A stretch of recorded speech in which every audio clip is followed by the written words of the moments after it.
Hi friends, இன்றைக்கி நம்ம பார்க்க போகிறது வந்து ECTDS அனலைசர் எலிகோ பிராண்டோட CM183 micro processor model. So இது இன்ஸ்ட்ருமெண்ட் ஆன் பண்ணிங்கன்னா ஜஸ்ட் நார்மல் எலிகோ லிமிடெட் இந்தியான்னு வரும். ஸோ என்டர் கொடுத்தீங்கன்னா அடுத்தடுத்த மோடுக்கு போகும்.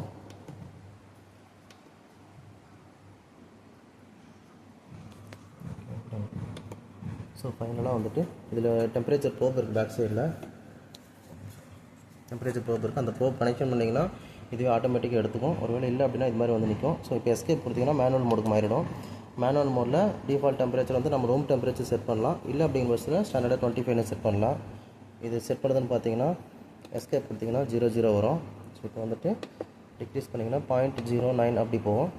இதே இது வந்து இன்க்ரீஸ் பண்ணிங்கன்னா 0, 1, 2, 3 வரும். ஸோ 25 செட் பண்ணி 2 செட் பண்ணிட்டு என்டர் மாட்டி இன்க்ரீஸ் பண்ணி 25 என்டர். இது வந்து 0 பாயிண்ட்டு, அடுத்தது 0 செட் பண்ணிவிட்டு என்டர் கொடுத்தீங்கன்னா அடுத்த ஈஸியால் அது TDS மோடுன்னு கேட்கும். ஸோ நம்ம ஸ்டாண்டர்டு இவங்க வந்து ஈஸிக்கு யூஸ் பண்ணுறாங்க. ஸோ ஈஸியில் பிளிங்க் ஆகிற இடத்துல வச்சுட்டு என்டர் கொடுத்தா வரும். இல்லை அப்படின்னா ஷிஃப்ட் கீ ப்ளஸ் இந்த up and down keys use பண்ணிங்க அப்படின்னா TDSக்கு மாறும். ஸோ ஈஸி செலக்ட் பண்ணிவிட்டு என்டர் கொடுக்குறோம். ஸோ இப்போ வந்து என்டர் செல் கான்ஸ்டன்ட் கேட்கும். இது ஸ்டாண்டர்டாக வந்து ஏற்கனவே நம்ம ப்ரீவியஸ் என்ன ஸ்டோர் பண்ணி வச்சுருக்கோமோ அந்த வேல்யூ இருக்கும். இந்த வேல்யூ வந்து நம்ம சொல்யூஷன் தகுந்த மாதிரி நம்ம அதை வந்து அட்ஜஸ்ட் பண்ணிக்கலாம். ஸோ இப்போ வந்து 0.92 வச்சுருக்கேன். So enter. ஸோ இப்போ ஈஸியர்லேயும் 25 டிகிரி செல்சியஸில் கீழே டெம்பரேச்சர் நம்ம செட் பண்ண மேனுவல் டெம்பரேச்சர். ஒருவேளை ATC ப்ரோப் கனெக்ட் பண்ணியிருந்தா அப்படின்னா ப்ரெசென்ட் டெம்பரேச்சர் என்னவோ அது அப்படியே வந்திருக்கும். ஸோ நம்ம செட் பண்ணதுனால 25 வந்திருக்கு. 1.408 மில்லி சிமெண்ட்ஸ் இருக்குது. ஸோ இது வந்து ஸ்டாண்டர்ட் சொல்யூஷனு. பட் கொஞ்சம் ஓல்டு வெர்ஷன் தான். வேறு இது ரீப்ளேஸ் பண்ணிவிட்டு முடிஞ்சளவுக்கு காலிபிரேஷன் பண்ணும்போது ஃப்ரெஷ் சொல்யூஷன் பண்ணிங்கன்னா ரொம்ப பெஸ்ட்டு. ஸோ இப்போ இங்கே பார்த்தீங்கன்னா 1.408ன்னு இருக்குது.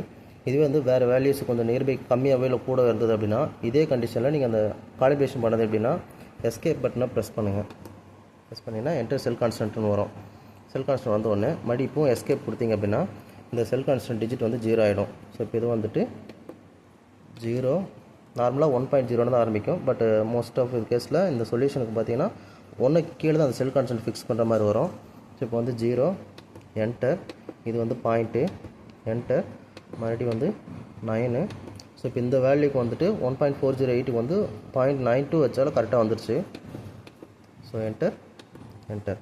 ஸோ இப்படி செக் பண்ணும்போது ஒரு வேளை இந்த சொல்யூஷனோட வேல்யூ கூடவோ குறைச்சிருந்தனா வேல்யூ வந்து கூட வந்ததுன்னா செல் கான்ஸ்டன்ட்டோட வேல்யூவை குறைக்கணும். வேல்யூ வந்து குறைஞ்சது அப்படின்னா செல் கான்ஸ்டன்ட்டோட வேல்யூவை வந்து கூட்டணும். ஸோ இதில் மோஸ்ட்லி 3 டிஜிட் தான் அட்ஜஸ்ட் பண்ண முடியுது. அதனால் இந்த வேல்யூ ஃபிக்ஸ் பண்ணிவிட்டு என்டர் கொடுத்தா போதும் இந்த மாதிரி வந்துடுச்சு. அவ்வளோதான்.